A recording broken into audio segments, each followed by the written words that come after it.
অন্তর্বর্তী সরকারের প্রধান উপদেষ্টা ডক্টর মোহাম্মদ ইউনূসের নেতৃত্বে উপদেষ্টা পরিষদের বৈঠক চলছে। সকাল 11টায় রাষ্ট্রীয় অতিথি ভবন যমুনায় উপদেষ্টা পরিষদের এ বৈঠক শুরু হয়। এদিকে গুম থেকে দেশের নাগরিকদের রক্ষায় আন্তর্জাতিক কনভেনশনে স্বাক্ষর করেছে বাংলাদেশ।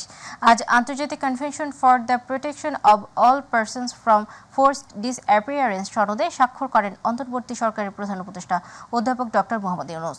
উপদেষ্টা পরিষদের সাপ্তাহিক সভায় উপদেষ্টাদের করতালির মধ্যে প্রধান উপদেষ্টা এই চুক্তিতে স্বাক্ষর করেন। এ সময় ডক্টর ইউনূস বলেন, এটি একটি ঐতিহাসিক ঘটনা। এছাড়া বৈঠকে বিশেষ নিরাপত্তা বাহিনী সংশোধন অধ্যাদেশ 2024-এর খসড়ার চূড়ান্ত অনুমোদন দেওয়া হয়।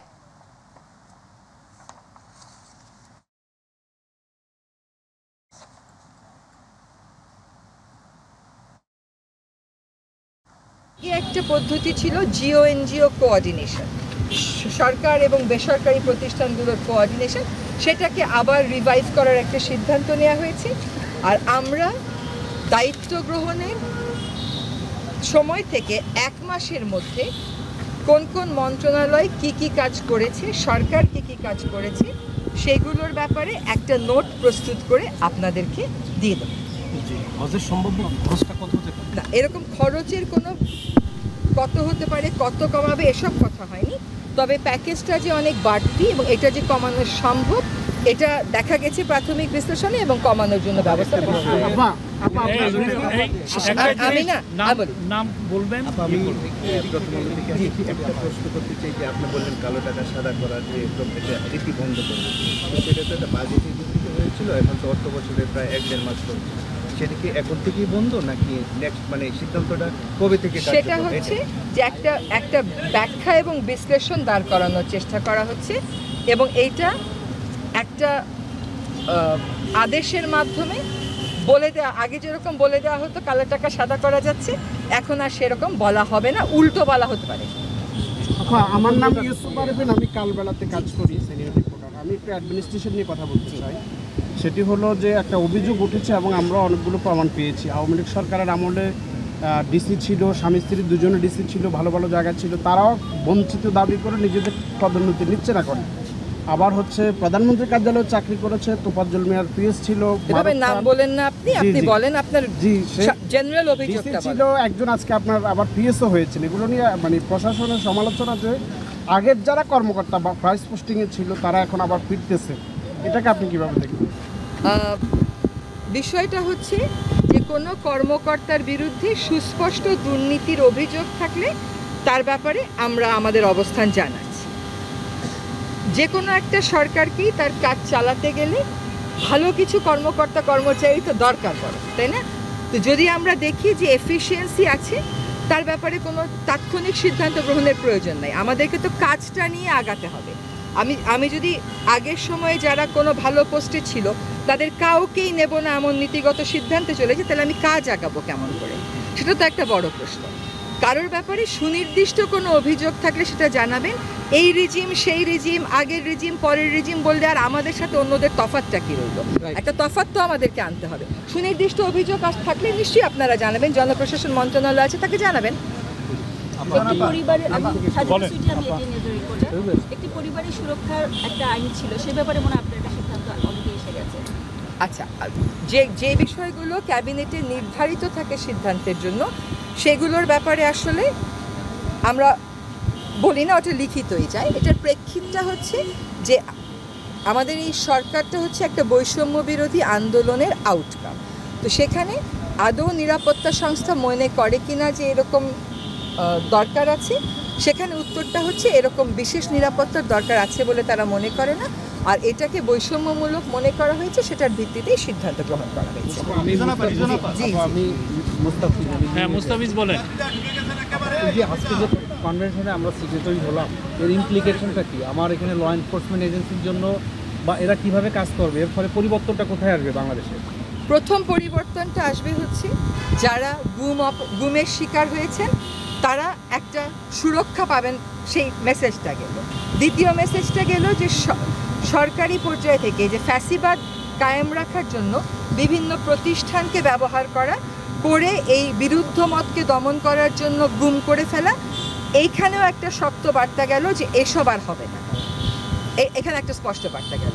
আর আসলে কি জানেন, গুম তো আপনার করার কথাও না, আপনি করতেছেন বলেই আমাকে এখানে প্রকাশ্যে অবস্থান নিতে হচ্ছে। এখন একটা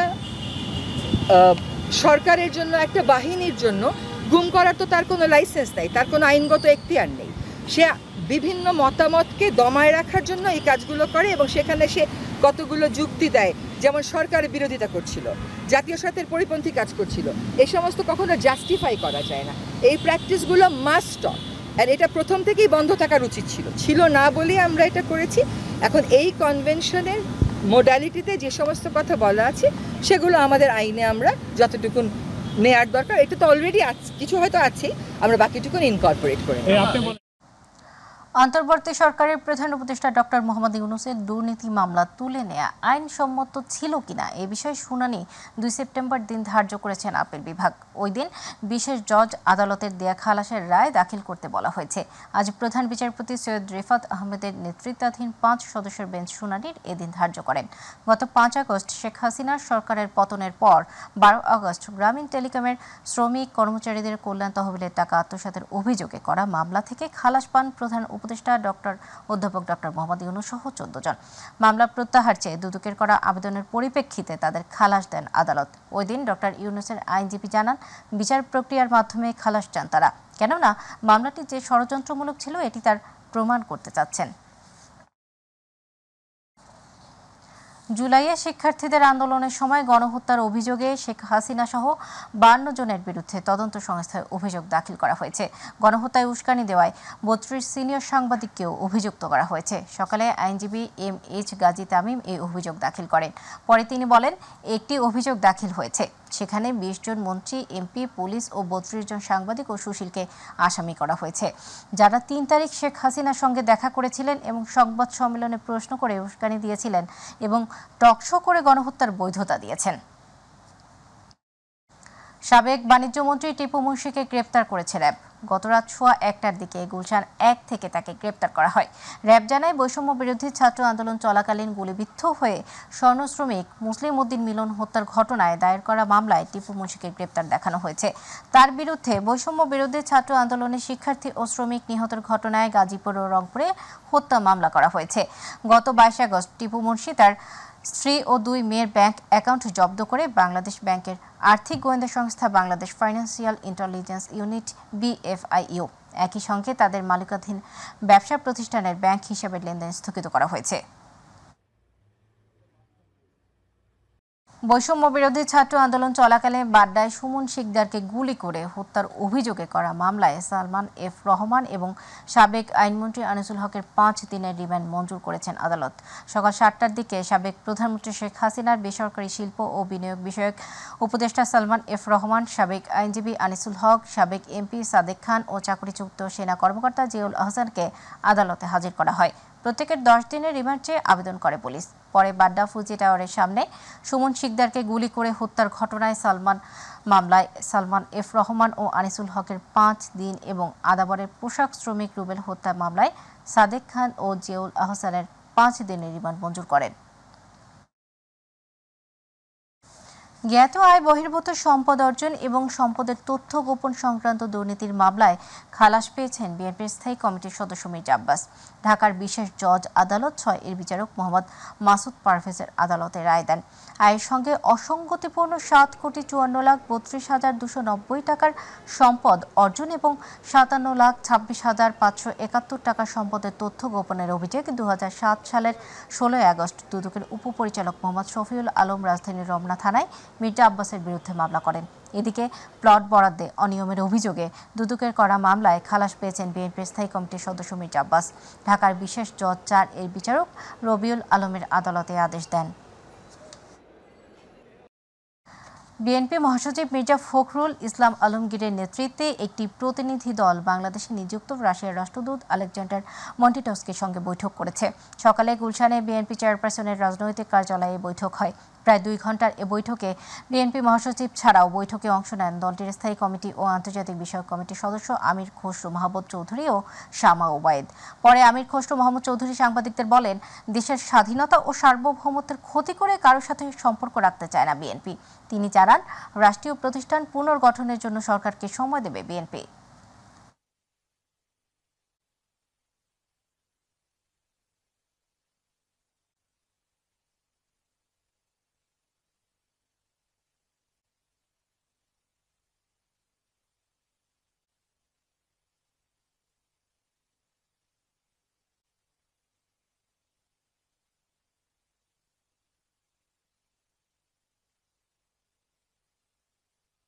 আমাদের সম্পর্ক এগিয়ে যাবে, সব দেশের সাথে এগিয়ে যাবে। আমরা সিলেক্টিভলি কোনো দেশকে আগে কিংবা পরে সেভাবে দেখি না। বিএনপির পররাষ্ট্রনীতি হচ্ছে আমরা সবার সাথে সুসম্পর্ক রেখে যে দেশের মধ্যে যে কম্পারেটিভ অ্যাডভান্টেজ গুলো আছে সেগুলোর সুযোগ নিতে হবে।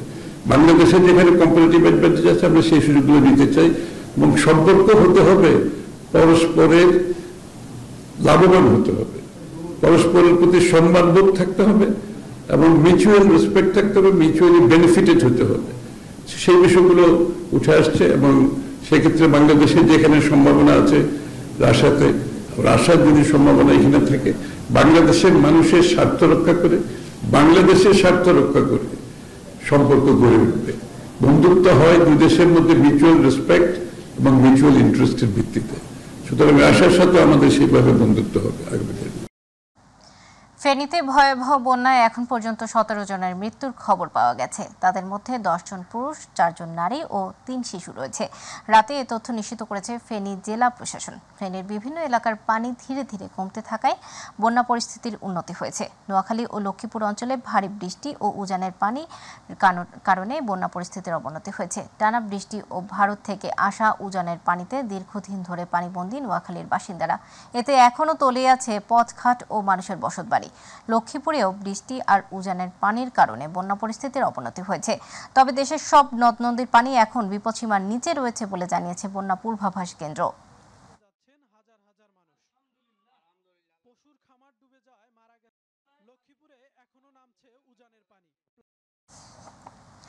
ঢাকা বিশ্ববিদ্যালয়ে 8ম দিনের মতো চলছে বন্যা দুর্গতদের জন্য গণত্রাণ সংগ্রহ কার্যক্রম। সকাল 10টা থেকে বৈষম্য বিরোধী ছাত্র আন্দোলনের এই কার্যক্রম শুরু হয়। আজ টিএসসি এবং জিমনেশিয়ামে একযোগে শুরু হয় ত্রাণ সংগ্রহের কাজ। ত্রাণ দিতে টিএসসি এলাকায় দেখা গেছে মানুষের ভিড়। দুর্গত এলাকার মানুষের সহযোগিতায় এগিয়ে আসছেন বিভিন্ন শ্রেণী পেশার মানুষ। ঢাকার আশপাশের জেলা থেকেও ত্রাণ সহায়তা দিতে ছুটে আসছে মানুষ। ছাত্রদের কাছে কেউ তুলে দিচ্ছেন শুকনো খাবার, কেউ নগদ টাকা। গত 7 দিনে টিএসসিতে সংগ্রহ করা হয়েছে মোট 7,08,76,278 টাকা। মোট ব্যয় 71,20,444 টাকা। ঢাকা ইউনিভার্সিটি ক্যাম্পাস কর্পোরেট মানে সোনালী ব্যাংকে ঢাকা ইউনিভার্সিটি যে শাখায়, সেখানে আজকে আমরা নগদ ক্যাশ জমা দিয়েছি 5,84,17,147 টাকা। এভাবে কার্যক্রম চালাচ্ছি। এভাবে যদি কার্যক্রম আসলে চালিয়ে যাই তাহলে দেখা যাচ্ছে আসলে প্রত্যন্ত অঞ্চল থেকে শুরু করে সারা দেশে আমরা আসলে পৌঁছাতে পারবো না, এটা খুবই সত্য। এবং আমরা দেশবাসীকে আহ্বান জানাবো, আমাদের যেই ক্যাপাসিটি তার সর্বোচ্চ চেষ্টা আমরা করে যাচ্ছি। পাশাপাশি আপনারা সেই সকল অঞ্চলে খাবার এবং ত্রাণ পাঠানোর জন্য চেষ্টা করে যাবেন। খুলনায় গণত্রাণ কর্মসূচিতে বিভিন্ন শিক্ষা প্রতিষ্ঠানের শিক্ষার্থীদের বিশাল কর্মযজ্ঞ চলছে। দেশের চলমান বন্যা পরিস্থিতিতে বন্যার্তদের সাহায্যের জন্য খুলনা বিশ্ববিদ্যালয় সহ বিভিন্ন শিক্ষা প্রতিষ্ঠানের সাধারণ শিক্ষার্থীরা হাতে নিয়েছে গণত্রাণ সংগ্রহ কর্মসূচি। খুলনা থেকে শিশির রঞ্জন মল্লিকের রিপোর্ট, জানাচ্ছেন জুবাইর রহমান। বন্যায় ক্ষতিগ্রস্ত শত শত মানুষকে সাহায্যের জন্য এবং এই কর্মসূচিতে অংশগ্রহণ করতে এগিয়ে আসছেন সকল শ্রেণী পেশার মানুষ। সংগ্রহকৃত টাকা দিয়ে প্রয়োজনীয় দ্রব্য কিনে বন্যা কবলিত এলাকা ফেনী, কুমিল্লা, খাগড়াছড়ি, নোয়াখালী, চট্টগ্রাম এবং তীব্র জোয়ারের পানিতে বেড়িবাঁধ ভেঙে প্লাবিত খুলনার পাইকগাছায় ত্রাণ সামগ্রী পৌঁছে দিচ্ছে শিক্ষার্থীদের কয়েকটি টিম। সম্প্রতি খুলনার পাইকগাছাতে 200 পরিবারের মধ্যে এবং খাগড়াছড়িতে 150টি পরিবারের মধ্যে ত্রাণ সামগ্রী বিতরণ করা হয়েছে। এর আগে পাইকগাছায় পিকআপ ট্রাক ভর্তি ত্রাণ সামগ্রী এবং খাগড়াছড়িতে 125টি পরিবারের মধ্যে ত্রাণ বিতরণ করা হয়েছে।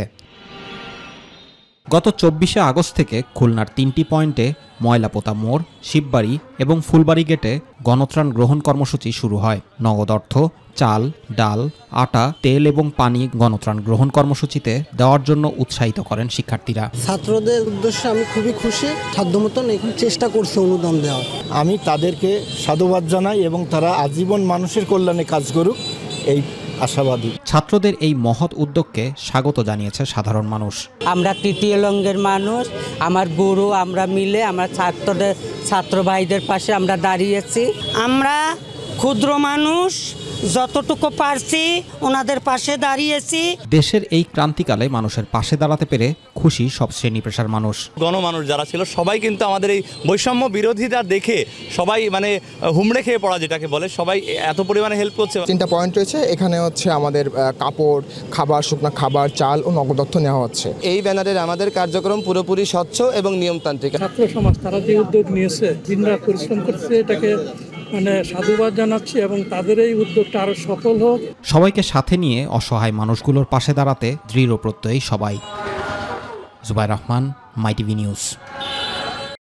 বন্যা পরিস্থিতি মোকাবেলায় সেনাবাহিনীর আর্মি এভিয়েশন গ্রুপের 16টি হেলিকপ্টারের মাধ্যমে 6 জন মুমূর্ষু রোগীকে উদ্ধার করে হাসপাতালে স্থানান্তর ও 16 জন ব্যক্তিকে দুর্যোগপূর্ণ এলাকা থেকে নিরাপদ স্থানে স্থানান্তর করা হয়েছে।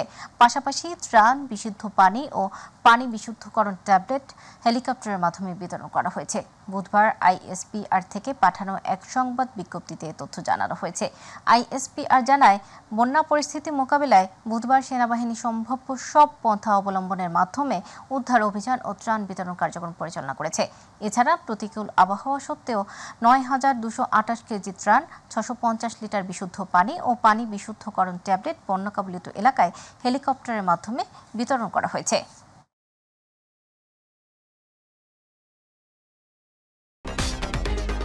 আওয়ামী সরকার পতনের পর আবারও স্বাভাবিক হতে শুরু করেছে সাতক্ষীরার আইনশৃঙ্খলা পরিস্থিতি। প্রতিটি থানায় সাধারণ ডায়েরি থেকে শুরু করে মামলা, গ্রেপ্তার সহ সকল কার্যক্রম শুরু হয়েছে। এদিকে পুলিশ কাজে ফেরার স্বস্তি ফিরেছে জনমনে। নিয়ন্ত্রণে এসেছে আইনশৃঙ্খলা পরিস্থিতিও। প্রতিনিধি ফয়জুল হক বাবুর পাঠানো তথ্যচিত্রে আরও জানাচ্ছেন শামস তাবরিদ উচ্ছ্বাস। গত 5 আগস্ট বৈষম্য বিরোধী ছাত্র আন্দোলনে শেখ হাসিনা সরকারের পতনের পর সাতক্ষীরা সদর ও শ্যামনগর থানাসহ জেলা ট্রাফিক অফিসে হামলা ও অগ্নিসংযোগ করে দুর্বৃত্তরা। এমন পরিস্থিতিতে জেলার সবকটি থানার পুলিশ সদস্যরা জীবন বাঁচাতে নিরাপত্তার স্বার্থে আশ্রয় নেয় সাতক্ষীরা পুলিশ লাইনে। এ সময় প্রতিটি থানা এলাকায় চুরি, ডাকাতি, ভাঙচুর, ছিনতাই সহ ভেঙে পড়ে আইনশৃঙ্খলা পরিস্থিতি।